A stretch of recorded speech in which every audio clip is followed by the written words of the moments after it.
നമുക്കിന്നൊരു get ready with me ആയാലോ? അപ്പം വായോ, get ready with me for കല്യാണം. കുളിച്ചിട്ടില്ലേ, കുളിക്കാതാണോ കല്യാണത്തിന് പോകുന്നതെന്നൊക്കെയുള്ള കമൻറ്റ് വരും. അത് ഒഴിവാക്കാൻ വേണ്ടിയിട്ട് ആദ്യം തന്നെ പറയുവാണ്, കുളിച്ച് ഫ്രഷ് ആയിട്ടാണ് ഞാൻ ദി ഫേസ് മാസ്ക് ഷീറ്റൊക്കെ അപ്ലൈ ചെയ്തേക്കുന്നത്. അതൊരു 20 മിനിറ്റ്സ് ഒക്കെ വെയിറ്റ് ചെയ്യണമായിരുന്നു. അപ്പോൾ അതിൻ്റെ ഇടയ്ക്ക് ഞാൻ ബോഡി ലോഷനൊക്കെ അപ്ലൈ ചെയ്യുന്നുണ്ട്. അത് കഴിഞ്ഞപ്പോഴത്തേനും ദി ഫേസ് മാസ്ക് ഷീറ്റൊക്കെ ഒന്ന് സെറ്റ് ആയിട്ടുണ്ട്. അത് റിമൂവ് ചെയ്ത് നല്ല രീതിയിലൊരു ഗ്ലോ ഒക്കെ വന്നിട്ടുണ്ട് കേട്ടോ. ആ ഒരു ഡൾനെസ് ഒക്കെ നല്ല രീതിയിൽ മാറിയതായിട്ട് എനിക്കൊരു ഫീൽ വന്നിട്ടുണ്ട്. അത് കഴിഞ്ഞപ്പോൾ നമുക്ക് ഡ്രസ്സൊക്കെ ചേഞ്ച് ചെയ്യണ്ടേ. അപ്പോൾ പിന്നെ ഡ്രസ്സൊക്കെ ചേഞ്ച് ചെയ്തു. ദേ ഇതാണ് ഞാനിന്ന് വെയർ ചെയ്യുന്നത്.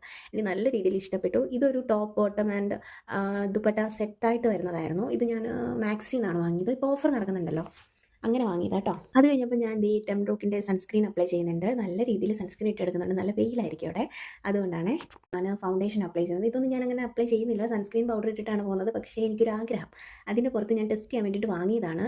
ഇതെങ്ങനെയാവും, പുട്ടിയിട്ടാണെങ്കിൽ ഇരിക്കുമോ എന്നൊക്കെയുള്ളൊരു ഡൗട്ട് എനിക്ക് ഉണ്ടായിരുന്നെങ്കിലും എന്നെ ഞെട്ടിച്ചുകൊണ്ടായിരുന്നു ഇതിൻ്റെ കടന്നു വരവ്. എൻ്റെ ഏറ്റവും ഫേവറേറ്റ് പാർട്ടാണ് കണ്ണെഴുതുന്നത്. എനിക്ക് ഭയങ്കര ഇഷ്ടമാണ്. കൊച്ചുനാൾ മുതൽ ഇങ്ങനെ തന്നെയാണ് കണ്ണെഴുതുന്നത് കേട്ടോ. എനിക്ക് ഭയങ്കര ഇഷ്ടമാണ്.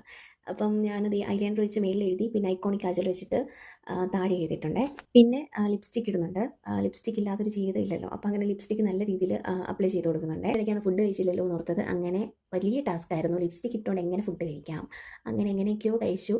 അത് കഴിഞ്ഞ് ഈ ഹെയറും ഒക്കെ ഒന്ന് ഇതാക്കി. എൻ്റെ ഹെയറിൽ പെട്ടെന്ന് ചടക്ക് കൂടും, അതുകൊണ്ട് അയച്ചിടാൻ പറ്റത്തില്ല. പിന്നെ ഞാൻ എങ്ങനെയൊക്കെയോ കെട്ടിയെടുക്കുന്നുണ്ട് കേട്ടോ. അങ്ങനെ അത് ഏകദേശം എല്ലാം ഓക്കെ ആയിട്ടുണ്ട്. അത് കഴിഞ്ഞപ്പോൾ ആദുവിനെ റെഡിയാക്കണമായിരുന്നു. ആദുവിനെ റെഡിയാക്കുന്നതായിരുന്നു വമ്പൻ ടാസ്ക്. അത് കഴിഞ്ഞിട്ടുള്ള വലിയ ടാസ്ക്കാണ് അതിനെ ഫുഡ് കഴിപ്പിക്കാൻ. കഴിഞ്ഞിട്ടുള്ള ടാസ്ക് ആയിരുന്നു ഷൂ ഇടുന്നത്. എൻ്റെ പൊന്നോ, ഷൂ ഇടാൻ പറ്റ പാട്. അമ്മേനെ ഒരിക്കലൊന്നും എനിക്ക് ഇതിൽ ആഡ് ചെയ്യാൻ പറ്റിയില്ല, കാരണം കുറച്ച് നല്ല ലെങ്തി വീഡിയോ ആയിപ്പോൾ. അങ്ങനെ എൻ്റെ ഫൈനൽ ലുക്ക് ഇതാണ്.